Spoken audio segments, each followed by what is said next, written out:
welcome back to Behind the Desk with a Human. Today's guest is someone who goes far beyond job titles and resume. She helps people understand themselves at a deeper level.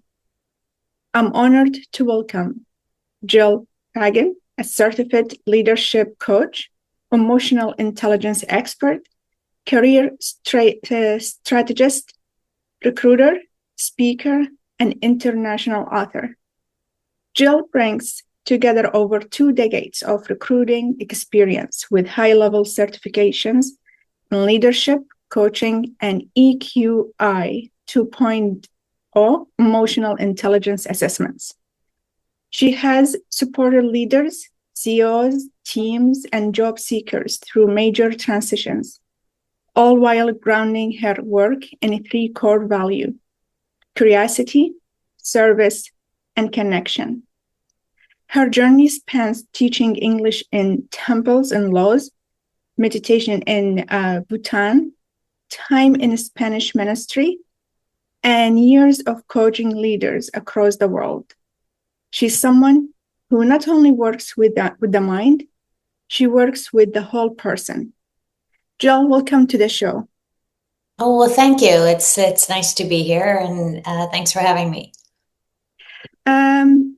Jill, do you mind just to introduce yourself more to our audience? What is make you start this journey?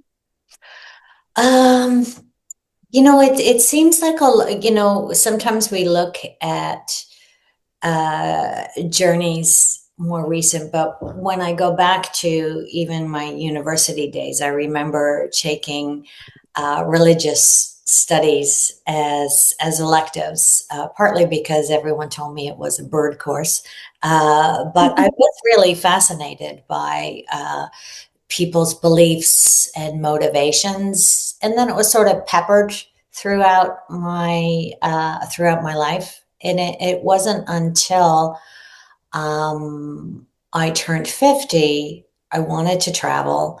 I was single, and I kept waiting for that perfect partner. And then I realized I'm just going to do a solo trip. So I went to Laos and taught English in the temples, at the temple schools, and I was reintroduced to the power of mindset, beliefs of kindness. I really, really connected. And so although the journey started in my 20s, it really did. And if I looked hard, I could probably find threads to connect it, but it really sort of relaunched only a few years ago. So, yeah. That is amazing. Sometimes this solo trips is what's really it's changed our whole perspective about life and our journey, and that's amazing. Well, we spend so much time looking at what's outside us, and especially even on trips, you even go to get stimulated by, theme parks, Yeah. margaritas on the beach, Yes, cultural events, all of which are fantastic. of Uh, course. but it's very different when you go somewhere where there's a lot of stillness, and it's, meditating and reflecting is Yeah. not easy. It really it really does take attention. It's why I put myself on a mountain for 30 days. And That's amazing. It just make you appreciate more the small Mhm. little things that we take for granted. Yes. Jill, in your experience, what is the most difficult thing for companies to adapt when trying to shift their culture? Um, Again, I think it's motivation, beliefs. Often change brings a lot of fear, not fair, fair about what's going to happen to my job, my future. So people get very attached. So I think having a culture of awareness, trust, and just really overall emotional intelligence so that people are not afraid to communicate. So when we talk about work culture, what really means? It's, people think, work culture is, what's written on the walls. It's really, it's living and breathing. It changes every time you hire a new person, because everybody impacts the culture. It's not from the top down. It's all around. It's in the walls, right? Not written on the walls, but Yes, it's it lives it there. lives. Yes, It's living and yes. thriving, and just like anything else, when it feels threatened, it can contract. And when it feels possibility, it expands and opens. That's true. And in one of the episodes that I did in the first season of my podcast, I was talking about um, culture in general Mhm. and the adaptation and adaptation of the culture. And part of it, it was not just about work in general, but part of it, it was about work. We all scared of bringing this new culture to work. Mhm. We are scared of um, adopting to it. Some of us adopt to it to the point where we forget about our own culture, Mhm. and Yeah, we feel yeah. like living two lives.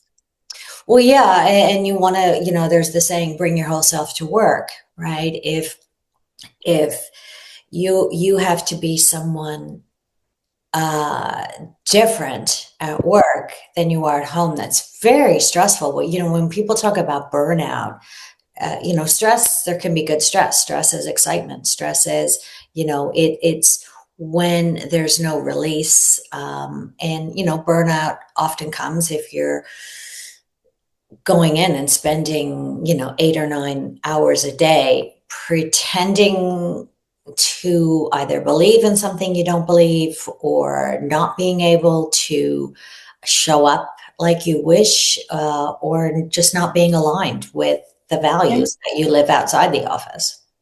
yeah, absolutely, of course. You often talk about conscious culture. What does Mhm. that mean for you? Um, for me, it would mean awareness, which is how we show up, accountability, owning the impact of everything we do, the good and the bad, and the in between, and being aligned with the values that we have, and being aligned with those values of the company. So, how you train or uh,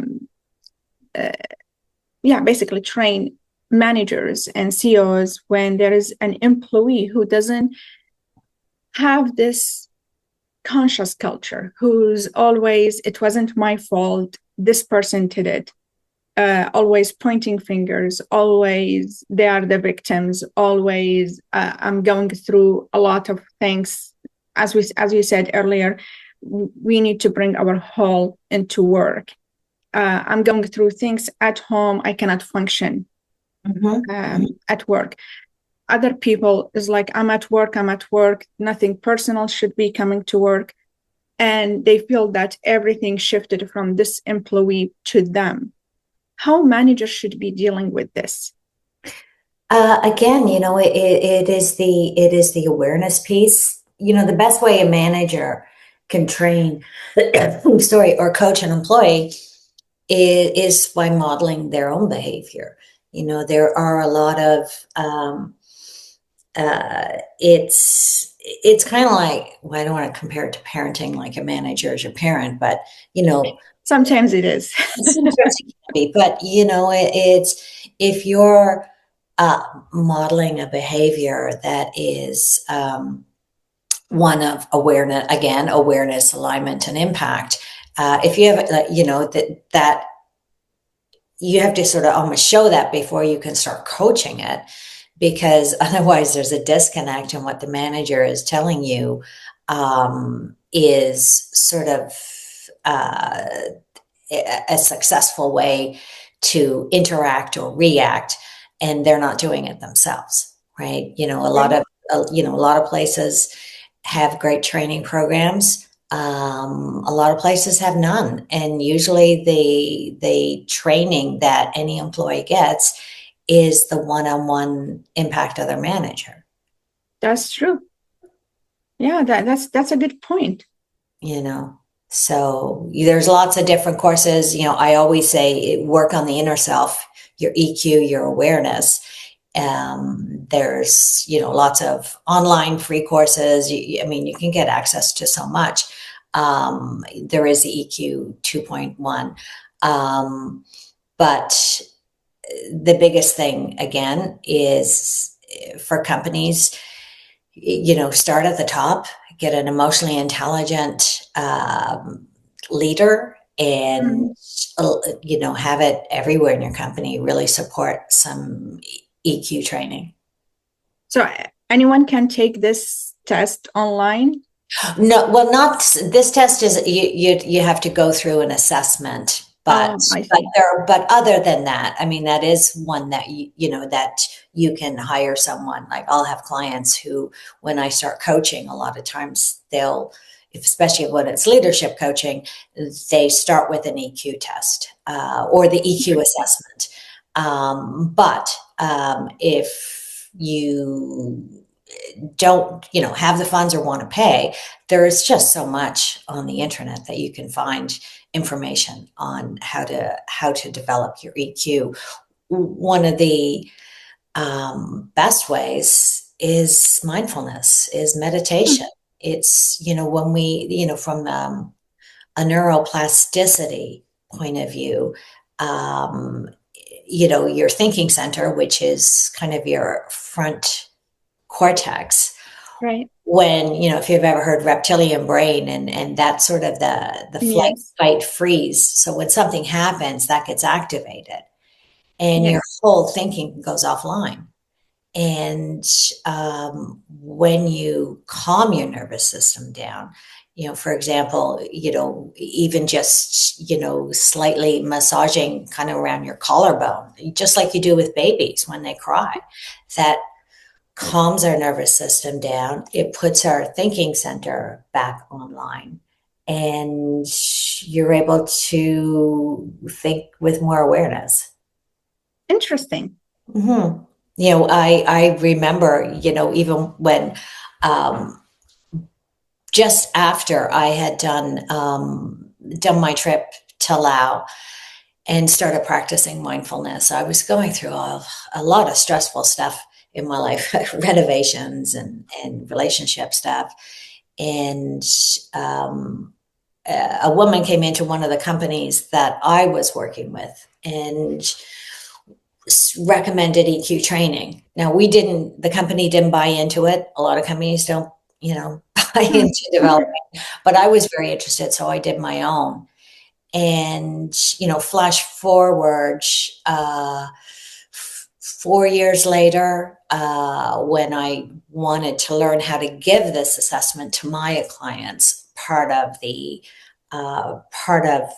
training was to do the assessment again. And Mm.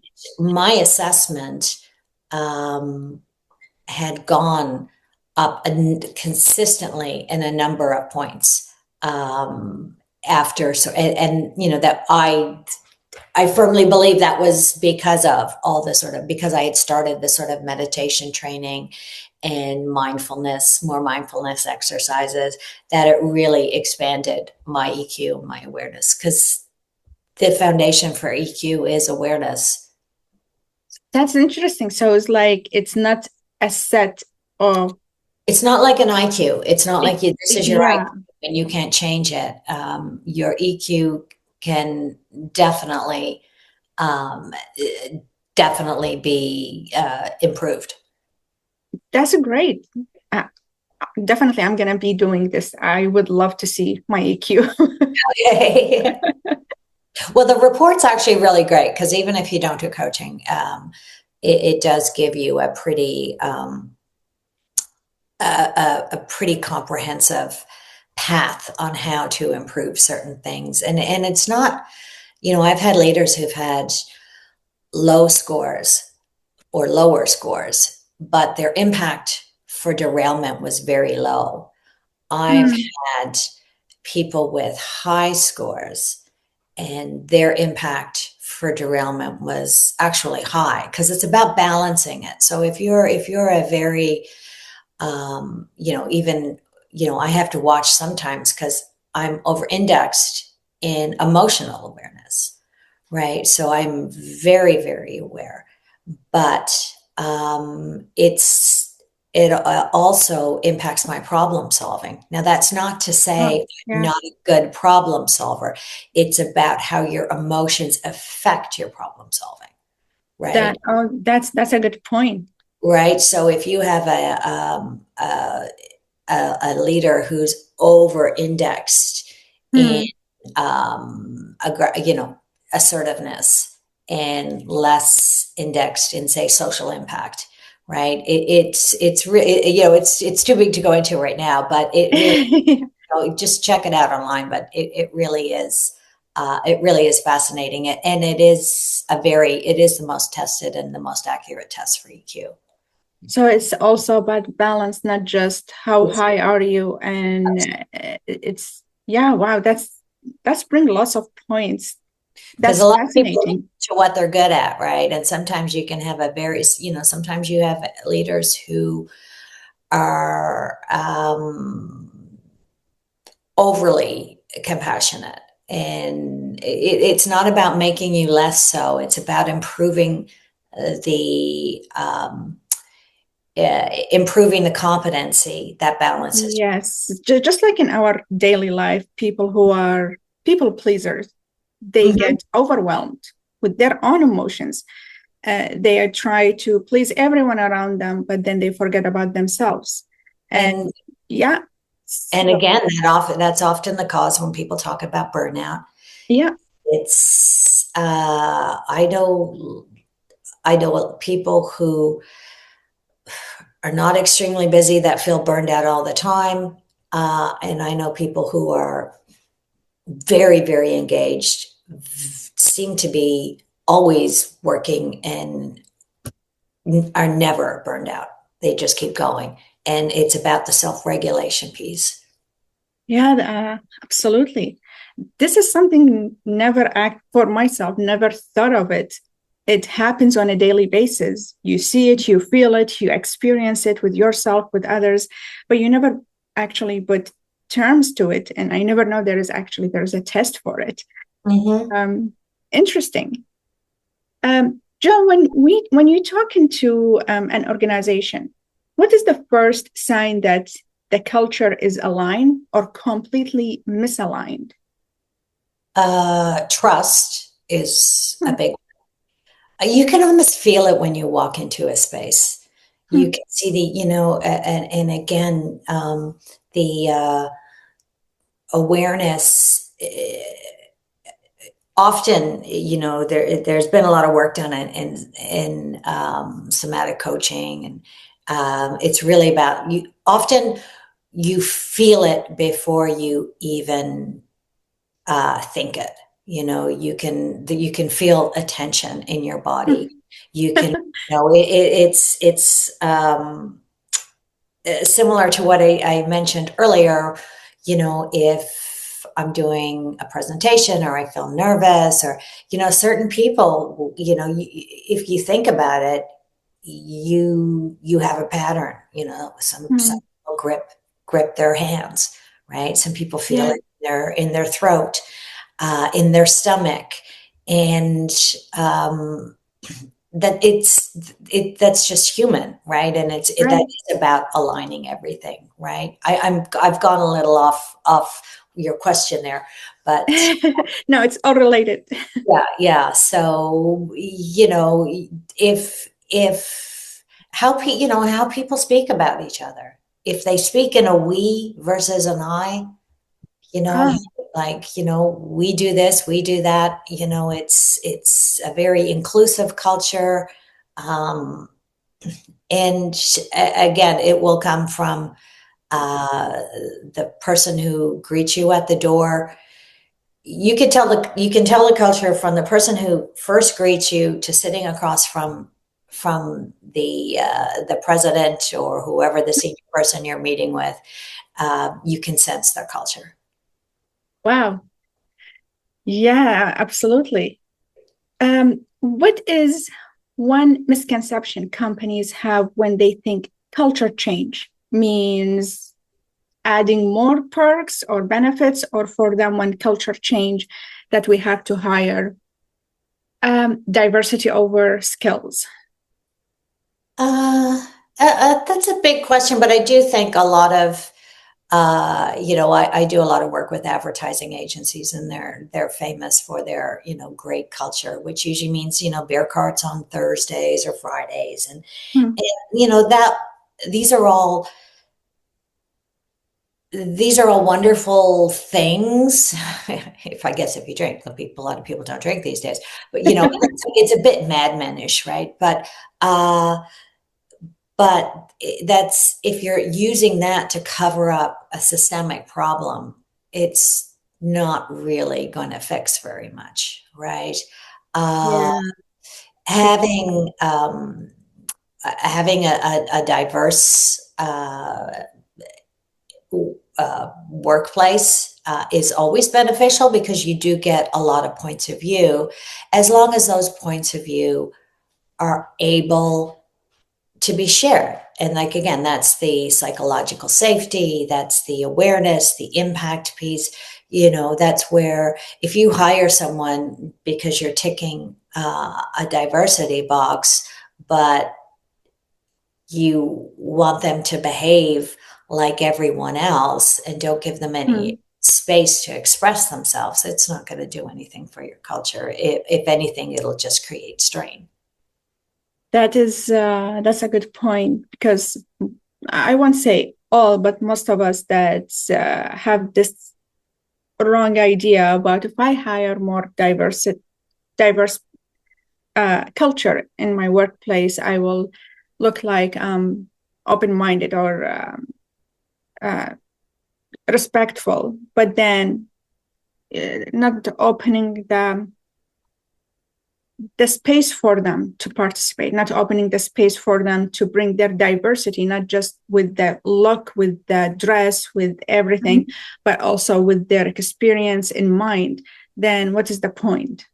Absolutely. If anything, like you said, you're putting even more of a strain because you're asking these people uh, that you hire to, when I say these people, I mean the people you Yeah. hire, you're asking them to come in and fit into the company's mold.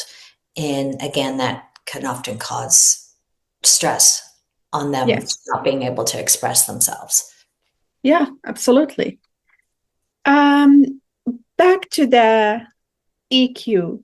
Mm-hmm. What is the biggest EQ blind spot people in leadership tend to have? They think they have a higher EQ than they have because they think that's what got them where they and a lot of them do, but there's a lot of so because it's the awareness piece, right?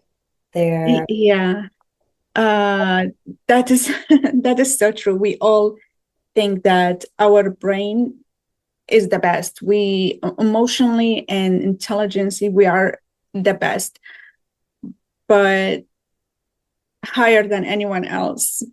It's Mhm. good to be in check.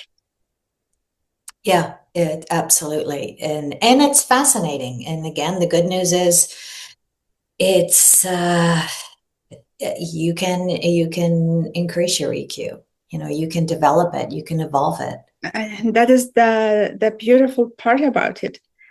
Um, so sometimes, like the definition of emotional intelligence, the EQ, is knowing the right emotional thing to do, even when the situation is not obvious.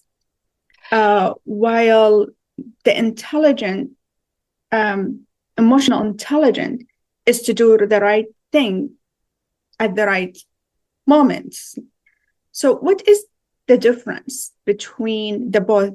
Do they need both to be balanced? We talked about emotional intelligence need to be balanced. All of our awareness, emotions, as a human need to be balanced. Do they need to balance with the like the other part of intelligence, the It's just their IQ, you mean? yes.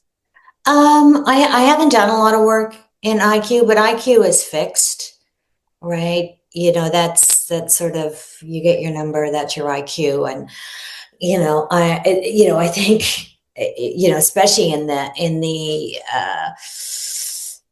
I don't know, this is a personal opinion, but I'm just thinking about it now, but with all the AI, I think having someone with a very high IQ and a very low or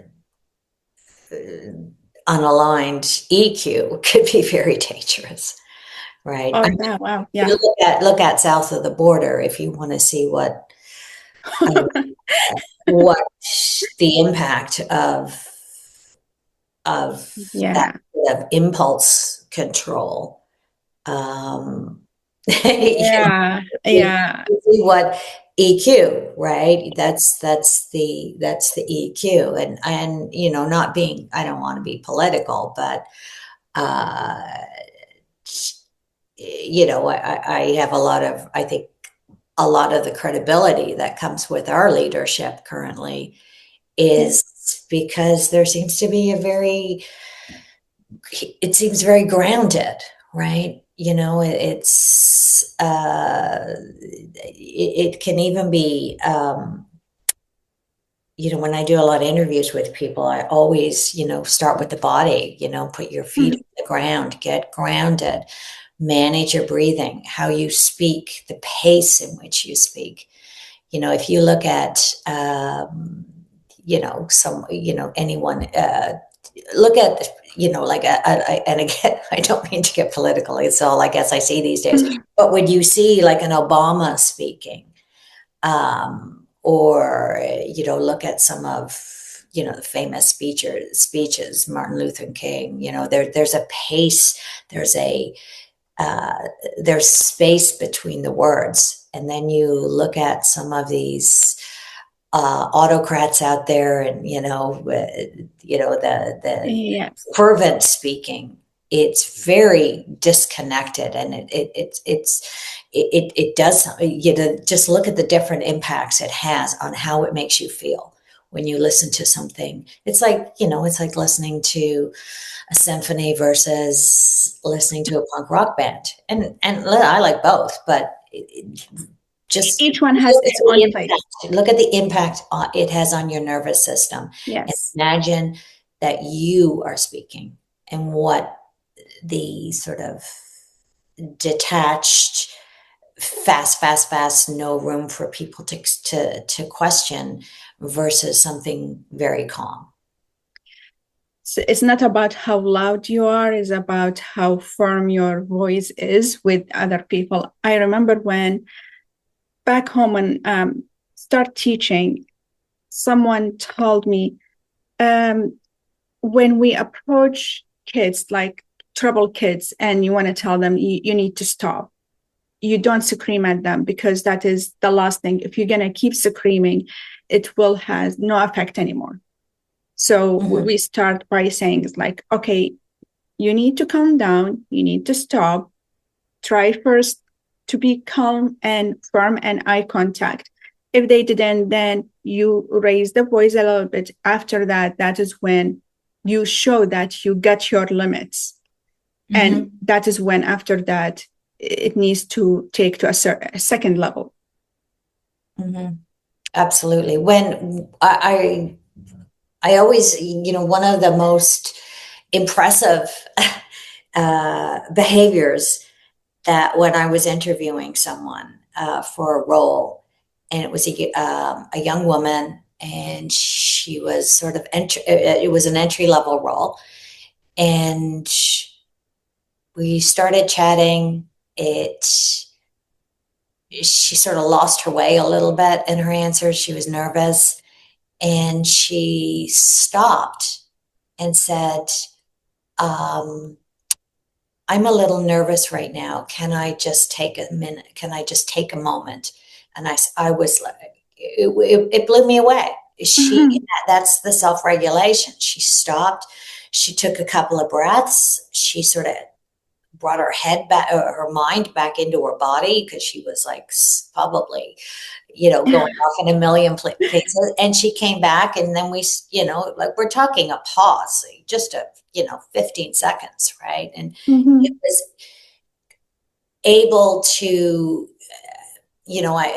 I can tell in an interview when I'm in, I mean, anyone can, I guess, when you're interviewing someone and then it just goes off the rails, right? It Yeah, just,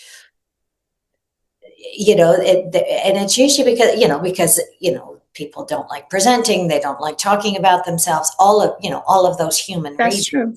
But it's the self-regulations piece was like when this person said to me, I just need to take a couple of seconds. I'm a little nervous. And she took like 3 breaths, and her whole demeanor changed, and then we Mhm. continued the interview. How would you look at that? There are some people who will think that this person won't be able to handle stress. Um, That person uh, isn't a very emotionally intelligent person. If you're not impressed by someone's ability to self-regulate themselves, then, or maybe they're not right for the job. But what was the alternative? That she kept Blow spinning, up. spinning out of control. She wouldn't have got the job anyways. That's true. That's true. Um, in Yeah, today's it's job, important to take care. Sorry, I'm in, but it's important to take care of yourself. And if you, if that's what you need to do to self-regulate yourself, then if you're going to go in a company that won't allow that, then it's going to be a mismatch. You so know, would you call this like emotional boundaries? mm, no, I would call it just it's just self-regulation, which is a component of leadership and a component of EQ, right? If you have, uh, it's again, political south of the border. It's when you see someone who reacts and has a very low impulse control. Um, they have often very low self-regulation. But do we need to have emotional boundaries? Yeah, but absolutely, but I don't look at that in, I mean, I guess, it's all part of emotional intelligence, but it's not really part of um, what I would use in that report. But, Hmm. again, that's the awareness piece, that's the impact piece, knowing the impact not only do your behaviors have on other people, but their Right. behaviors towards you, and at which pace, if it's not desirable, then you need to put in place the structure that supports what you need. Yeah, that's right. John, today's job market, how do we advertise ourselves effectively? I mean, the most valuable tool, at least that I use, is in an online world, is LinkedIn. You Hmm. know, and not reaching out to strangers and asking to buy them coffee. It's like, as expensive as coffee is, it's not enough to, draw me away from my desk out to the street to have, Yes. with someone I've never met before. So it's really that sort of networking, starting to create relationships, being seen on LinkedIn, sharing your values, sharing some of the uh, sharing some articles. If you don't, you know, if you're not ready to write your own articles, you can just share articles. You can share articles with maybe a comment on it. So people start seeing you from a sort of values perspective. Um, Mm. and then the other way is to, you know, again, if you connect with someone, thank them for the connection and say, I want to have you in my network. You're someone who's very interesting. I like reading your posts versus I want to take you out and buy you coffee. Right? Mhm. So sort of doing that, then start liking their posts, commenting on their posts. It again, bringing it back to the coffee analogy, it's like if you go to when we all used to go, well, I guess everybody's out in the real world again now, but when you go to Starbucks or your coffee shop before work, Yeah. you see someone in the lineup, um, you wouldn't sort of say, hey, do you want to sit down and have a cup of coffee? No. But you see them in the lineup, you smile, you say hello, you see them again, eventually you start up a conversation. You get to know each other a bit, and then you invite them for coffee. And that's kind of what LinkedIn is like. When you go straight to, do you want to sit down and have a coffee? It's a little jarring. It is, yes. And of course, like LinkedIn, you can go through the person's about page, know what they are doing, know if Hmm. this Do you use interest. Yeah. Um, it, you have a recruiting background and you've been recruiting for companies it? for a lot of long time. How do you coach candidates to show confidence without overselling? Um, is I guess usually it's often in sort of more of a story, telling stories which sort of which shares or displays your values and your behaviors. Again, using we to not sort of go in and say I was responsible for um, bringing in blah blah blah. I mean, it's sort of I was part of the team and we brought in and this was my role in it. Again, sort of highlighting your achievements, but in the context of a team. Not saying the team did, like not saying you didn't do anything individually, but it Mhm. start off with the container is the team, not you. So we have this that they always say if they ask you or if you apply to a job that uh, five of the things that the requirements, three of them still apply, and they ask you, do you know how to do this? Say, I'm a fast learner. Mm-hmm. And there is lots of people lots of employer and companies who experience that, okay, they hired the person, they are fast learner, they're gonna learn three skills they know out of the five. That is not bad. And then there is out of those five, this person know only one or two. So companies start not buying this, I'm a fast learner. So Mm-hmm. do you recommend that the person actually say, no, I don't have the experience? Do you offer training? Happy to take the training. If this is a big piece of the job, I'm happy to get a degree in it. Like, what is the best thing for candidate to say that? Okay, so two things. So if they say, okay, you need to have, say, a certain skill. Number one, if it's in the job description, you either have it or you don't. If you don't, um, do some research, right? On Mhm.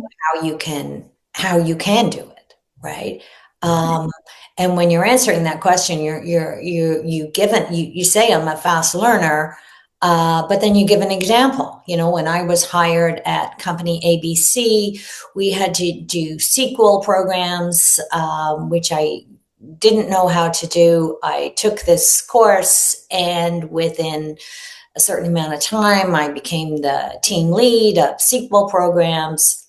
I'm just making this up. This Yeah. is, um, and I do notice you're looking for,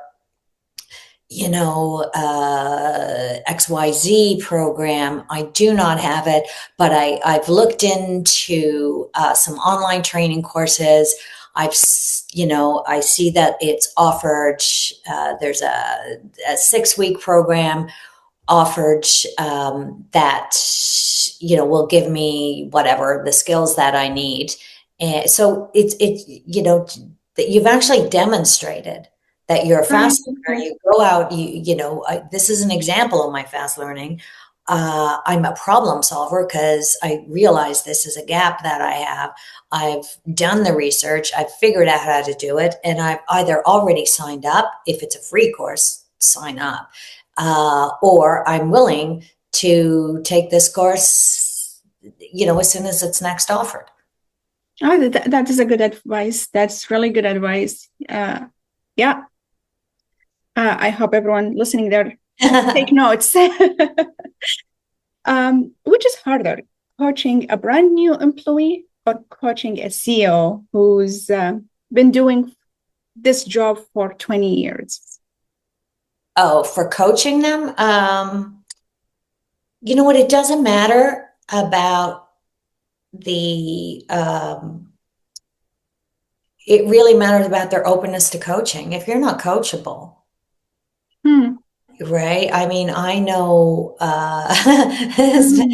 my son, but I'm his mom. He's coachable with other people. But, I've met I could sweep it and say young people are easier, or I could sweep it and say, if there's a CEO and he got into that position because he's really worked on himself and done a lot, or she, and is evolved and has done a lot of development and is very coachable, that's a great client.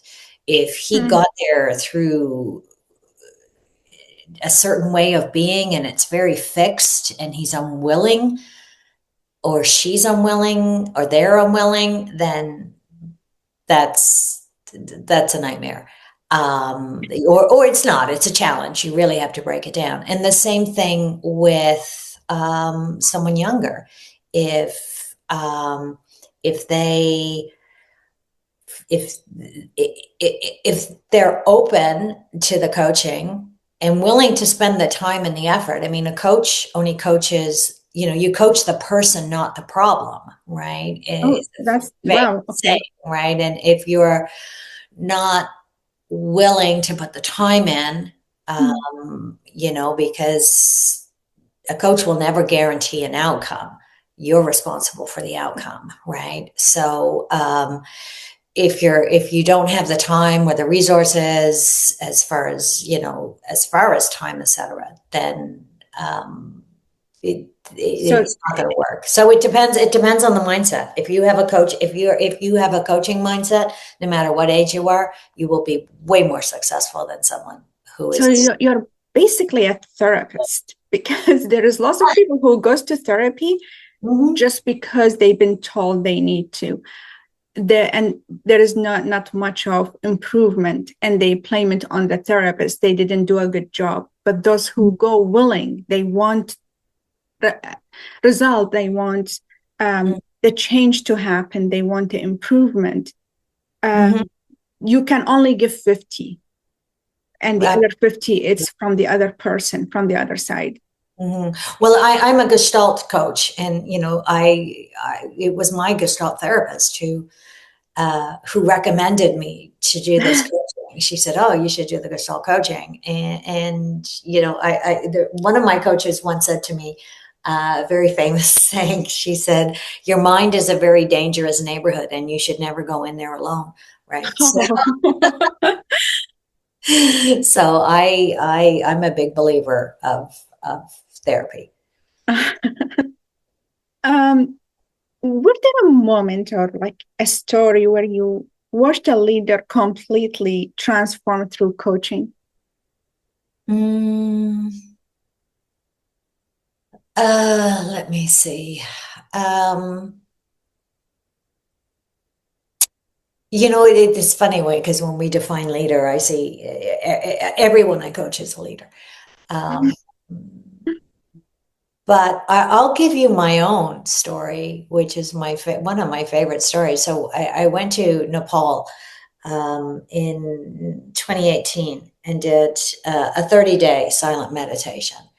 And it wasn't all silent. There were some teachings, and it was sort of a foundational Buddhist course. And um,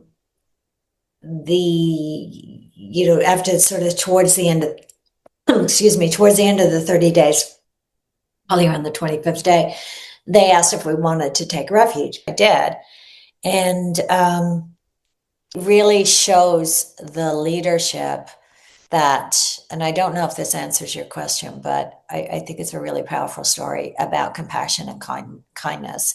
And so I had done this 30-day course in Nepal, and around the 30th day, you had a meeting with the abbot, and it was about taking refuge, because I had said I'd like to take refuge in Buddhism. Mhm. And I went to see the abbot in a private meeting. He was lovely. He had fled Tibet and was living in Nepal. And we started talking, and I said I was from Canada, and he said, yeah, when they fled, he has a sister in Calgary, and he'd been to Canada. And I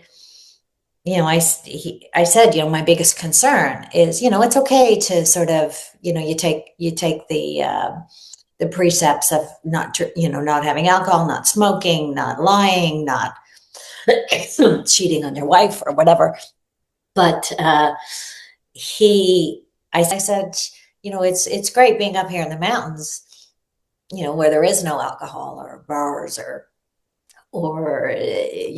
work conversations. And I said, what happens if when I go back to Toronto and I'm on Queen Street and, Mhm. just back in my life, how am I going to keep my Yeah. promises? And his answer was just simply, Jill, do the best you can. Hmm. Yeah. And that was very powerful. And I use it with, I think, one of the most challenging, but important, and with EQ and leadership, is being aware of always sort of holding yourself in compassion or empathy for the people you Hmm. work with and for yourself. Of Leaders can course. be very often, burnout is because we are so hard on ourselves, and we Yeah, that's true. don't, with boundaries and all the other stuff you mentioned, we are not willing to say no. And it's not That, yeah, often, and it's often, it's not only that we're afraid to say no, our boss might get mad. It's often that we don't want to show up vulnerable. that is the problem. We are so worried about being vulnerable, very worried about being judged. Mm-hmm. Uh, we keep lots of our feelings and Mm-hmm. emotions like dug deep, Yeah. not showing it, but then we go home broken. Mm-hmm. And this is the hardest part. Um, Most people, I always ask the people that I interview, especially when they are in high level um, of work skills and experience. Mm-hmm. Sometimes when you are working and you're devoting yourself to work and you work with lots of people that takes lots of you, lots of parts of you, Mm-hmm. it seems that we all at the end, like I see working with example for with doctors, the pain becomes at the beginning it's hard, they take time with the patient, they follow up with the patient, after that it becomes just a norm. I went through this with 10 patients already today. uh, I'm not hearing something in you, yeah, I'm sorry, it's not like they're not going to take care of them, they're going to treat them equally in treatment, but hearing the stories is not effective anymore, so you lose part of yourself. But it seems that with your work, it seems that you are gaining Mm-hmm. more to yourself than losing. Well, yeah, it's not about I don't think people take it. I think it's given, no one can take it from you. You have to, you're giving it away. And that's okay. Mm. A lot of people, especially in the service industry, are very compassionate or healthcare. But, burnout happens when you don't go to the well and rip. That's right. Jill, what is the topic that you believe people nowadays, they are not talking about enough, that it needs to be brought and talked about more? I think there seems like everyone talks about everything these days on social.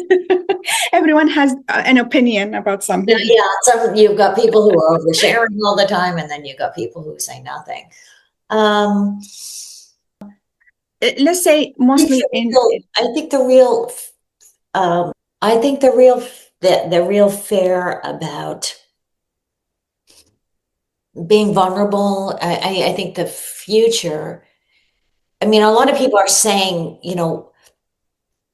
their feelings, but they don't go deeper, right? I don't think there's right. real conversations, and that's not to say it has to be said online. Probably better with your partner, your therapist, your friends. But really, they say that they're fearful of, the changes, the climate, AI, the war, but they don't explore it. So it just sort of stays like it's not, you can't, I think you need to release it a little. Right. And, right. That could be done with, again, with, a therapist, a little bit of coach, but a coach is not a therapist. It can also just be done by, talking. I mean, and that's if it's, really causing, some kind of disorder, but, talking to your friends and stuff about it. Yeah, have a team discussion. Scream about it on social media, but they don't go deeper. That's a good point. If there is any, let's say, 5 books you would recommend for people to read. 5? Oh, that's a big order. I just, can recommend it, I guess, because I haven't read it myself yet, but I just read a couple of books yesterday from Indigo and Black Friday sale. Anything by Daniel Goleman. He's done a lot of EQ and leadership. He just talks about leadership styles, the impact of EQ on leadership. Brene Brown, more the authors, I guess, Brene Brown. Oh, that's true. And if you're interested in sort of, I think Sapiens as well. I do read, and from my own sort of just a book to read, was one called The Sky Burial, which was so beautiful. Partly because it takes place in Tibet, and it sort of reminds me of my monastery days. But that's a beautiful, beautiful book about transitions. Okay. Well, for everyone, we'll put those names in the link. Okay. Jill, we're coming to the end of this amazing, wonderful journey with you. And thank you for sharing your wisdom, your experiences, and the heart behind your work. You have reminded us that leadership isn't just about titles, it's about self-awareness, curiosity, and connection. And for anyone listening who wants to learn more about Jill's coaching, her EQ work, her writing, or her leadership program, all the links will be in the episode description. Thank you again for joining us. And thank you to everyone listening. Until next time, stay curious, stay human. Thank you, everyone. Oh, thank you so much. Thank you, Jill.